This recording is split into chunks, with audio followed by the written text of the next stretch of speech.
In the previous part we talked about the Scrum Team, which tends to be kind of inwards facing. It's kind of process oriented, collaboration with the people building the stuff.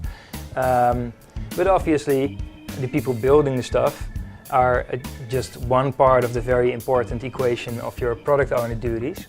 And the other part is stakeholder management. And the stakeholders is everyone that is influenced by the things you build with the Scrum Team and the decisions you make in what you do or do not do, how you prioritize your backlog. And of course also the sprint reviews are a part where stakeholders play a role. So to start off with, could you sketch for us how you approach your stakeholder management? Sure. We have a group of stakeholders within the company, which are basically representatives of different departments. So we have a representative from our campaign services department, which use Clang whole day to serve our customers.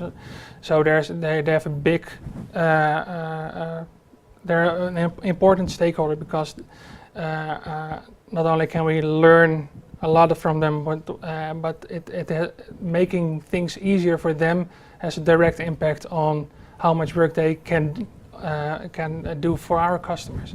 So you can immediately see the benefits financially and to make them work as efficient as possible. But we have someone from the marketing department, someone from management as well, of course.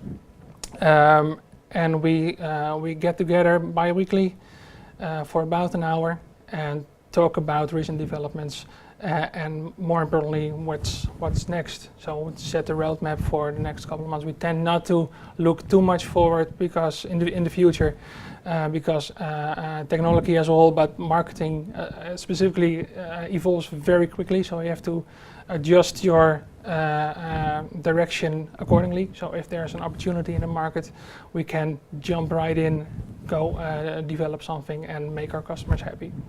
Yeah, so in that case it's indeed not very beneficial to talk about 1 year ahead too much. No, we try to set a general roadmap for about a year, but things can change during the year, and most of the time the backlog contains about 3 to 6 months of work. Okay, yeah, so you can still make some choices. Exactly, yeah. The pivot when necessary, yeah.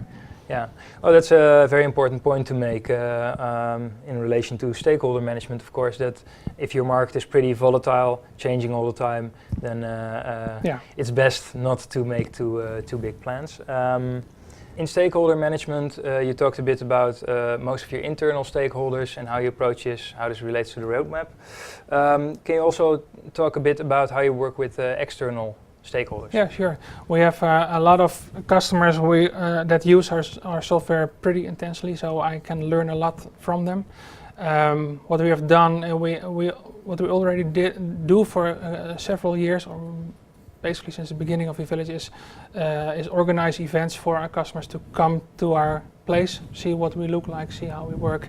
We have a couple of speakers, a couple of them from external sources. So one customer tells something about their journey to other customers, and my role in that event is to talk to a large group of customers, 60, 70 customers in one room, to tell them what our plans are for the near future, and basically get feedback from them, how they react to the roadmap, and I can prioritize the priorities accordingly. So if all hands go up for a specific feature, I can go back and make it happen. So that's been very valuable for me as a product owner to get a feel of what's happening from our customers. What we've also done is, since the big release of Clang 3.0 in the beginning of the year, we added a feedback button to the interface. So if a customer runs into something or misses something, or just wants to tell something nice about the application, which fortunately happens as well, they hit the feedback button. It results in an email to my inbox, so I can respond to that customer, and you get a real good interaction one-on-one with your user, and it helps me to get a lot of information, and it helps the customer in knowing that his voice is being heard as well. So that's been a lot of work. I get Well, I've up to 2,000 of those mails I've gotten since the beginning of the year, but I try to respond to all of them to get the dialogue, to keep the good dialogue flowing with the end user. Very cool. And in what way do you share this information with the team? How do you make sure they also know? We get different kinds of feedback from the application. Some are just, how do I do this? How does this work? I can forward it to the support department and they will help the customer. Sometimes, unfortunately, there are bugs, so I just create a story, and we have reserved some time in every sprint to work away the bugs and the technical debt. But most of the time, those feature requests or things, I get to categorize them because mainly they fit in a specific category, and I can take back to the stakeholders meeting and say, well, I've got this feedback, let's do something with it. And if everybody agrees, I try to be as democratic as possible. We make room for it on the backlog, and we make it work so the customer gets to see the results of its feature request, not 16 years later, but in the next release. Okay, cool. Yeah. And do you also share the literal words of the customer from the request with the team in the end implementing the request? Yeah. Cool. Yeah. Because in my experience, that's one of the very important things to do. It's not just translate in Dutch postduiven, being the messenger only between the stakeholder and the customer and the team, but also really bringing those things together. Yes, really. Yeah. Cool. Okay, I think that for me is what I'd really like to talk about in stakeholder management for now, unless you have other additional stories you want to share on that. I think we're fine. Point. Cool.